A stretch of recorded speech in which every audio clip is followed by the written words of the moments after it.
Du rond-point Sam au rond-point Poste Médine, ils sont des dizaines à avoir battu le macadam. Des travailleurs licenciés de plusieurs structures étatiques dont le port autonome de Dakar, la Caisse des dépôts et consignations, Dakar Demdik entre autres. Ils ont manifesté pour dénoncer ce qu'ils qualifient d'injustice flagrante.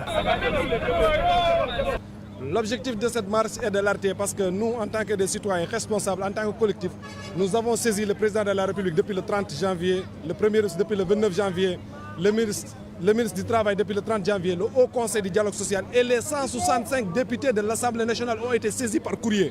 L'éducation de nos enfants aujourd'hui est en jeu, notre santé est en jeu, la santé de nos familles est en jeu. Cela fait plusieurs mois qu'ils sont privés de salaire. Réunis sous la bannière du Rassemblement des travailleurs du Sénégal, ils rejettent fermement les motifs économiques ou de recrutement politique avancés par leurs anciens employeurs, en contradiction avec le Code du travail. C'est des licenciements abusifs. Moi, j'ai fait l'inspection du travail. Vous avez des soucis économiques. Vous prenez les directeurs qui touchent des millions. Vous les reconnaissez avec les mêmes salaires.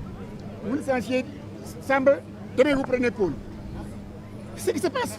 C'est au vu aussi de tout le monde.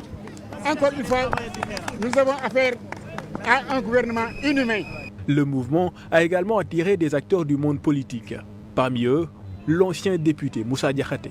Je dis simplement, Monsieur le Président de la République, vous appelez à un dialogue. Le meilleur et le plus urgent du moment, c'est le dialogue avec les travailleurs du Sénégalais. Non pas un dialogue politique, non pas un dialogue de compromis. La seule voie de vérité, c'est la voie du combat et nous le mènerons avec respect. Déterminés à se faire entendre, les manifestants entendent tenir une marche chaque mois jusqu'à obtenir gain de cause. Selon eux, plus de 30 000 employés ont été mis au chômage à travers le pays depuis l'arrivée du régime du président Bassirou Diomaye Faye.